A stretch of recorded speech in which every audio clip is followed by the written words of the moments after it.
Hello all. इस lecture में हम लोग प्रीवियस लेक्चर को कंटिन्यू करने वाले हैं। प्रीवियस लेक्चर में हम लोगों ने क्या निकाला था? हार्मोनिक पर्टर्बेशन के लिए ट्रांजिशन प्रोबेबिलिटी।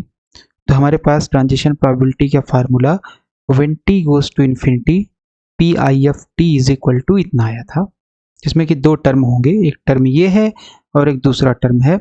और इसमें एक करेक्शन है। करेक्शन क्या है?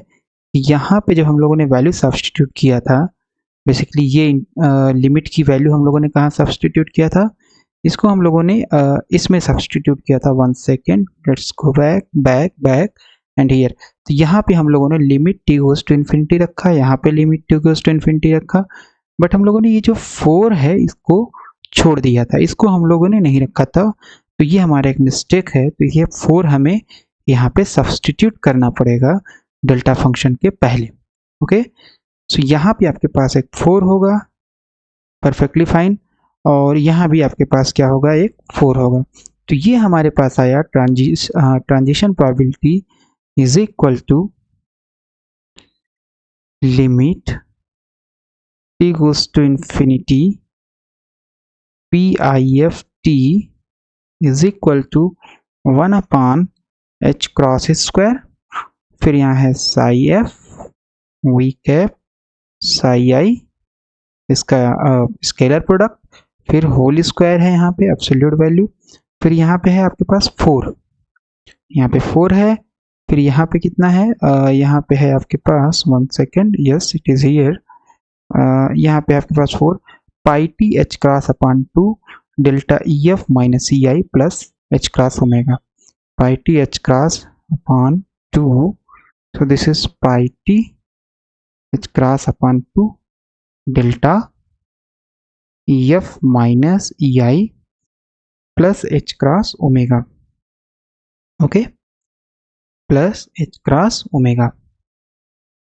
फिर इसके बाद ये पहला टर्म हो गया, इसके बाद दूसरा टर्म है, उसमें है 1 upon h cross square absolute value of psi F V cap dagger psi I absolute value का स्क्वायर, फिर है 4, फिर है pi T H cross upon 2, फिर है delta E F minus E I and minus H cross omega, इतना आ जाएगा आपके पास।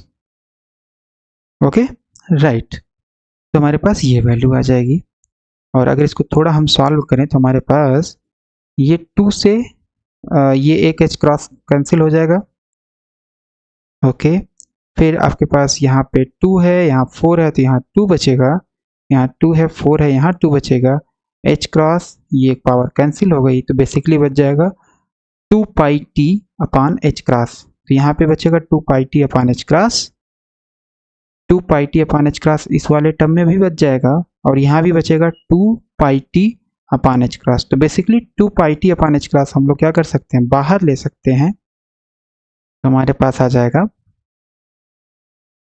Absolute value of psi F V cap psi I का whole square.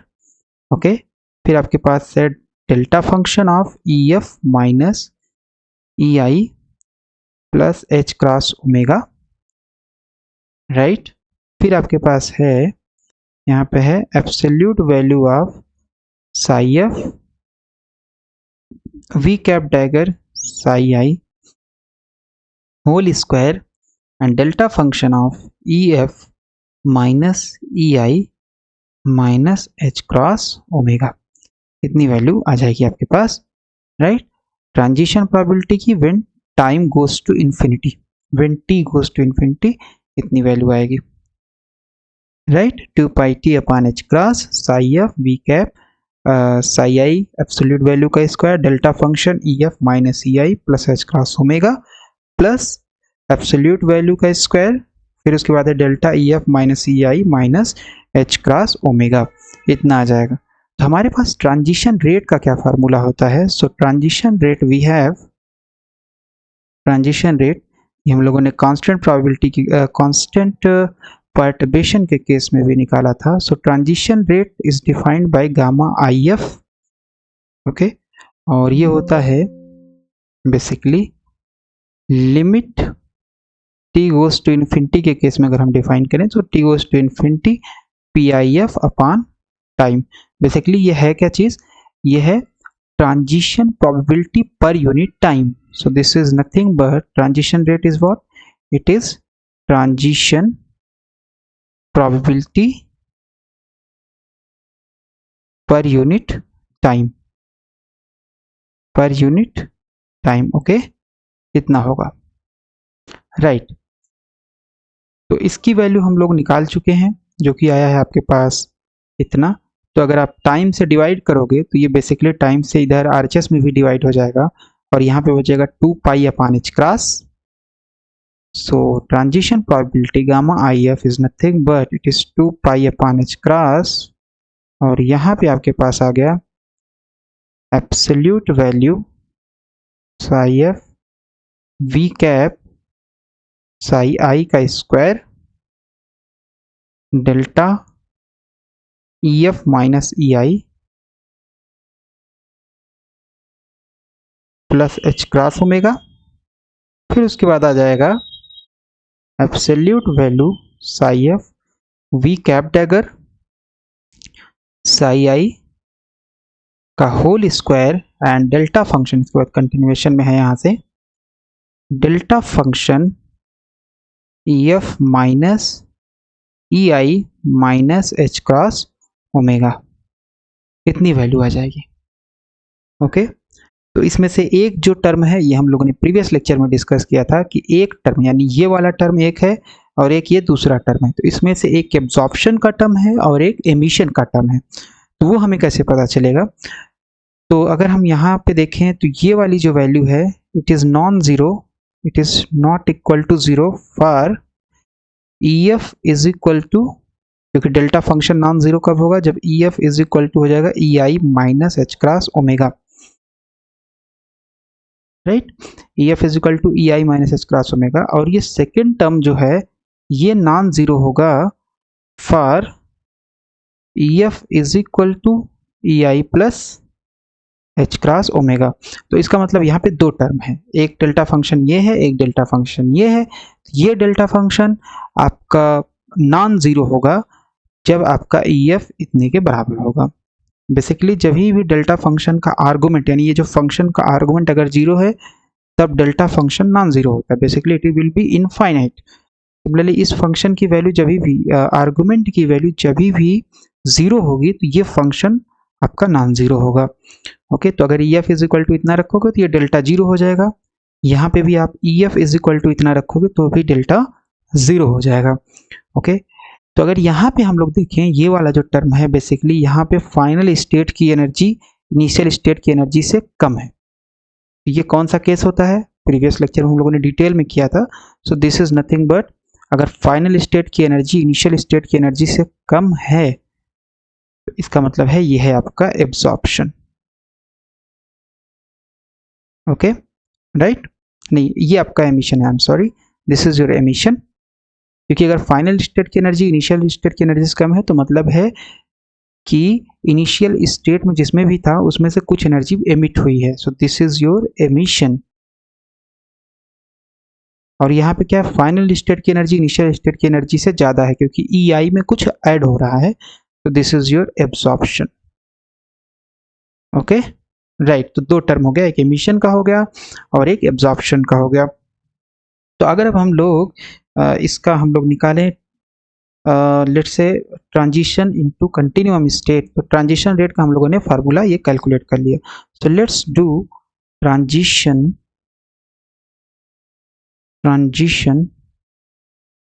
Into a continuum state.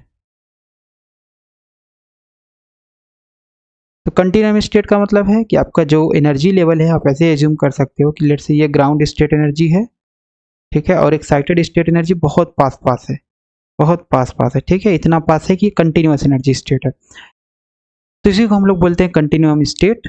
तो आपका electron या एटम यहाँ से यहाँ जंप कर सकता है इस स्टेट में, या अगर यहाँ पे इलेक्ट्रॉन है तो यहाँ से यहाँ जंप कर सकता है। तो इसमें ट्रांजिशन रेट क्या होगा बेसिकली हम लोग यही डिस्कस करेंगे, total transition rate, okay, for continuum state. तो अगर कंटिन्यूअम है तो इसका मतलब है कि जो फाइनल एनर्जी स्टेट होगा, हाँ इसमें हम लोगों ने गलत बनाया कि जो फाइनल एनर्जी, जरूरी नहीं एक्साइटेड स्टेट, ये एक्साइटेड स्टेट ये भी हो सकता है, मतलब कंटिन्यूम स्टेट एक्साइटेड स्टेट भी हो सकता है, या आपका एक्साइटेड स्टेट सिंगल हो और कंटिन्यूम स्टेट ग्राउंड स्टेट हो, दोनों केस पॉसिबल है। Okay right. ओके तो हमारे पास हम इसमें एज्यूम कर सकते हैं, लेट से हमारे पास Sai I to Sai F से ट्रांजिशन हुआ, इलेक्ट्रॉन पहले साई आई स्टेट में था, फिर साई एफ स्टेट में गया, और ये साई एफ स्टेट कैसा है, this is your continuum state. अब साई एफ आपका ग्राउंड भी हो सकता है और एक्साइटेड भी हो सकता है। तो अगर साई एफ आपका कंटिन्यूम स्टेट है तो इसका मतलब है कि हम लोग डिफाइन कर सकते हैं energy density per unit energy. So let's define rho E F which is nothing but density of state, density of state per unit energy. Okay per unit energy interval, per unit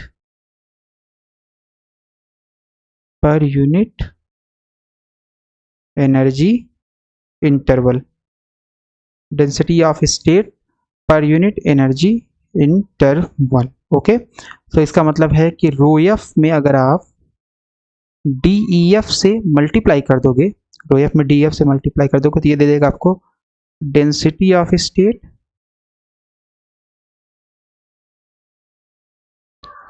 for energy between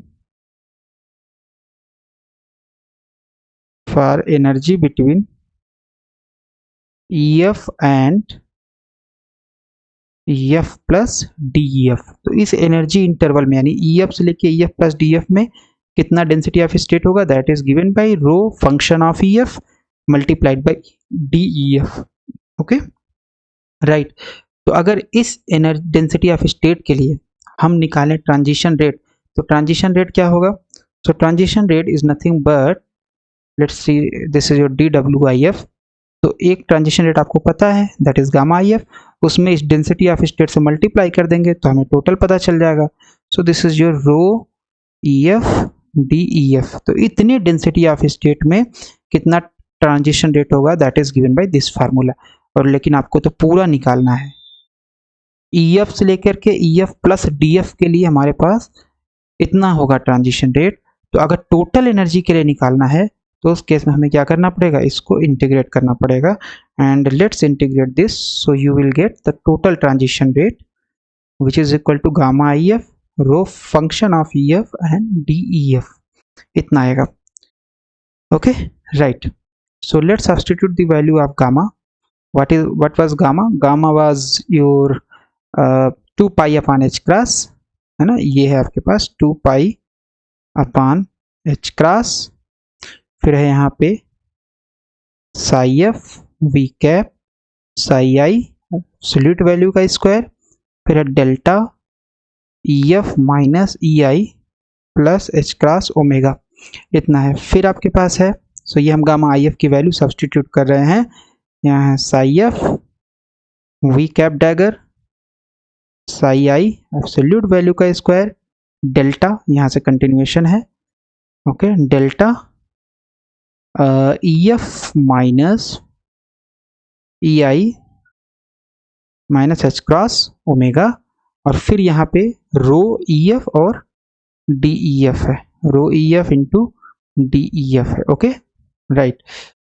तो अगर अब इसको हम integrate करें तो integration में क्या आएगा, सबसे पहले आपका 2 पाई अपॉन एच क्रॉस ये बाहर आ जाएगा।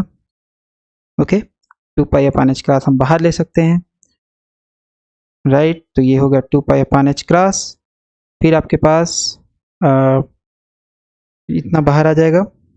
Okay now you have here, इसको हम लोग लिख सकते हैं इंटीग्रेशन ऑफ सो ये हो जाएगा आपके पास mod of psi F V cap psi I का square delta E F minus E I plus H cross omega, पूरा यहाँ से लेकर के यहाँ तक, फिर ये रो इसमें भी मल्टीप्लाई होगा, तो this is rho E F and D E F sorry rho E F and D E F, कि केवल यहाँ से लेकर के यहाँ तक इंटीग्रेशन हो गया। ओके, यहाँ से लेकर के यहाँ तक। ओके, फिर प्लस है तो प्लस, ओके, फिर 2 पाई अपान एच क्रॉस, ये 2 पाई अपान एच क्रॉस इस वाले टर्म में भी मल्टीप्लाई होगा। फिर आपके पास हो जाएगा psi F V cap psi I का whole square delta E F minus E I minus H cross omega rho E F and D E F. और क्योंकि ये इंटीग्रेशन है तो इसका भी इंटीग्रेशन होगा, इसका भी इंटीग्रेशन, तो यहाँ पे आपके पास एक इंटीग्रेशन का सिंबल आ जाएगा, बेसिकली इंटीग्रेशन होगा। Okay, so this is your total transition rate from continuum state psi I to continuum state from state psi I to continuum state psi F. Okay, इतनी वैल्यू आ जाएगी। और अगर हम ध्यान से देखें तो ये वाला जो टर्म है, इसमें से एक टर्म है आपके पास एब्जॉर्प्शन का और एक टर्म है आपके पास एमिशन का। एक टर्म है एब्जॉर्प्शन का और एक टर्म है एमिशन का। Okay, so this is your absorption. Okay, और ये सेकेंड इंटीग्रेशन जो है ये है आपका, ये आपका क्या है, एमिशन का है।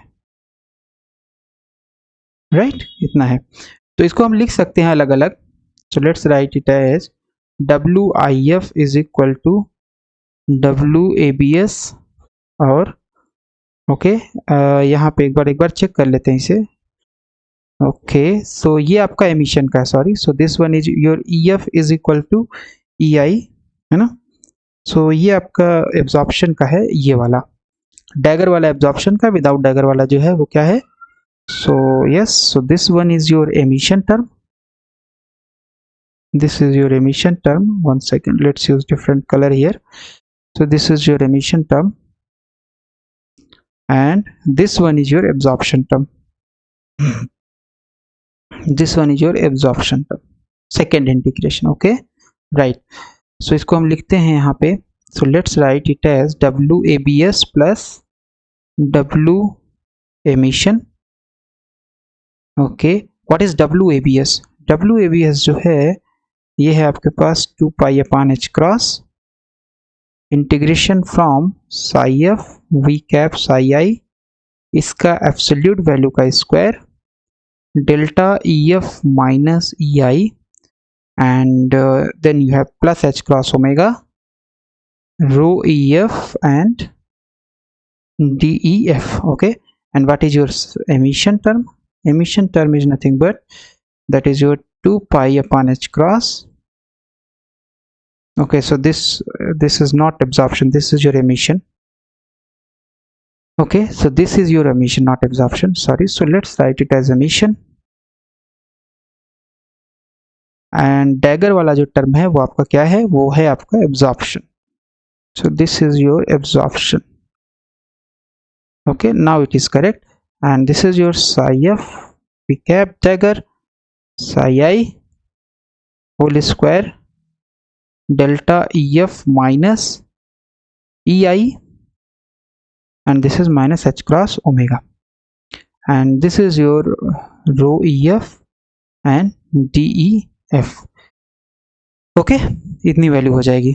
तो अब हमें पता है कि अगर आपके पास डेल्टा फंक्शन है, लेट्स से आपके पास F X delta X minus A D X है, तो इसकी वैल्यू कितनी हो जाएगी, जस्ट एक्स की जगह ए रख देंगे फंक्शन में, यही इंटीग्रेशन हो जाएगा। जस्ट एक्स की जगह क्या रखेंगे, ए रख देंगे। तो हमारे पास इस केस में ए कितना है, वो है E I minus H cross omega. इस केस में ए कितना है, E I plus H cross omega. So it means that we have W emission is nothing but 2 pi upon h cross absolute value of psi f one second v cap psi I का square and then you have rho ef बराबर कितना होना चाहिए, ef बराबर होना चाहिए ei माइनस H cross omega, इतना पुट कर देंगे। और फिर आपके पास हो जाएगा एब्जॉर्प्शन, W एब्जॉर्प्शन की वैल्यू कितनी होगी, ये हो जाएगी 2 pi upon H cross psi F V cap dagger psi I का whole square rho EF and EF is equal to EI plus H cross omega. So this is your W absorption, this one is your W emission. Okay, right. तो इतना हमारे पास आ जाएगा total transition rate, total transition rate. Okay, और इसमें अगर हम लोग बात करें कि सपोज आपके पास जो V कैप अगर है, if V cap is Hermitian, अगर V कैप हर्मिशियन है तो उस केस में क्या होगा, V cap dagger is equal to V cap. Okay, so we can write W absorption as 2 pi upon H cross psi f V cap psi I का whole square rho EF where EF is equal to EI plus H cross omega. तो अगर इस equation को, ये जो equation है, और इसको हम डिवाइड कर दें तो हमारे पास क्या आ जाएगा, हमारे पास आ जाएगा W emission upon W absorption is equal to 2 pi upon H cross, यहाँ भी है यहाँ भी है, डिवाइड होगा, कैंसिल हो जाएगा, ये वाला टर्म भी यहाँ है, ये वाला टर्म भी यहाँ है, कैंसिल हो जाएगा। बट ये रो EF जो है वो डिफरेंट है, क्यों, क्योंकि ये रो EF है, EF is equal to EI minus H cross omega पे, ये रो EF है, EF is equal to EI plus H cross omega पे। तो इसका मतलब यहाँ पे हो जाएगा केवल और केवल बचेगा row EF where EF is equal to EI minus H cross omega, और यहाँ पे आ जाएगा आपके पास row EF where EF is equal to EI plus H cross omega. Okay, इतनी वैल्यू आ जाएगी। सो अगर हम लोग इसको लिखें थोड़ा सा WIF, so this is your WIF है ना, ये total transition probability, total transition rate है। WIF एब्जॉर्प्शन का अगर पहले लिख लें तो दिस वन, ये उधर चला गया, तो ऐसा करते हैं, एमिशन का इधर लिख लेते हैं, तो दिस इज योर एमिशन, और ये नीचे आ जाएगा इधर, so this is your row EF when where EF is equal to EI minus H cross omega is equal to WIF, this absorption वाला टर्म इधर चला गया, सो WIF एब्जॉर्प्शन अपॉन, यहाँ बचेगा row EF where EF is equal to EI plus H cross omega. तो ये density कब होगी, जब EF EI plus H cross omega के बराबर है। ये डेंसिटी कब होगी, जब EF EI minus H cross omega के बराबर है। ये जो इक्वेशन हमें प्राप्त हुआ है, इस इक्वेशन का नाम है detailed balancing condition. Okay, detailed balancing condition, so this is called detailed balancing condition. This equation is called detailed balancing condition. Okay, तो इस तरीके से हम लोगों ने total transition rate for continuum state calculate कर लिया। So this is all about the transition rate and transition rate into a continuum state.